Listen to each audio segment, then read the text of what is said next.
मोटू सुनसान सड़क पर रात के सन्नाटे को चीरता हुआ चला जा रहा था। अचानक से एक शैतानी नागिन मोटू के सामने आ गई। उसने मोटू को काट लिया। मोटू जैसे तैसे अपने घर आ गया। अगले दिन जब वह सोकर उठा तो उसकी आंखें नीली हो गई। मोटू ने जब अपनी नीली आंखें शीशे में देखी तो वह घबरा गया। उसे कुछ समझ नहीं आ रहा था। मोटू बैठा बैठा ये सोचता रहा कि उसके साथ ये क्या आ रहा है। वह सारा दिन यही सोचता रहा।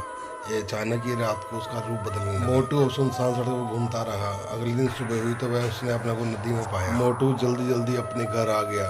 मोटू सारा दिन अपने घर ही पड़ा रहता था। जैसे ही रात होती तो उसका रूप बदल जाया करता था। जब सुबह होती तो वह अपना वो कहीं और पाया करता था। मोटू अपनी जिंदगी से बहुत ज्यादा परेशान हो गया था।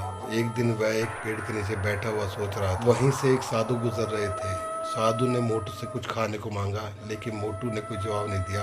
वह अपनी परेशानी में डूबा हुआ था। साधु ने मोटू से फिर खाने को मांगा। मोटू ने अब भी कोई जवाब नहीं दिया। साधु चुपचाप वहां से चले गए। एक रात साधु जंगल में पूजा कर रहे थे। मोटू वहां से गुजर रहा था। साधु जी ने मोटू को देख लिया। उस समय साधु ने मोटू को कुछ नहीं कहा। अगले दिन जब सुबह हुई तो मोटू कांटों के ऊपर पड़ा हुआ था। मोटू जैसे तैसे सुबह होते ही अपने घर आ गया। मोटू अब इस तरह के जीवन से तंग आ चुका था, लेकिन वह क्या मोटू ने फैसला किया कि वह अपनी जान दे देगा। मोटू अभी दवाइयाँ खाने वाला था कि वहाँ पर साधु बाबा द्वारा साधु बाबा मोटू से बोले, भाई तुम शराब पीते हो इसलिए रात को तुम भटकते फिरते हो।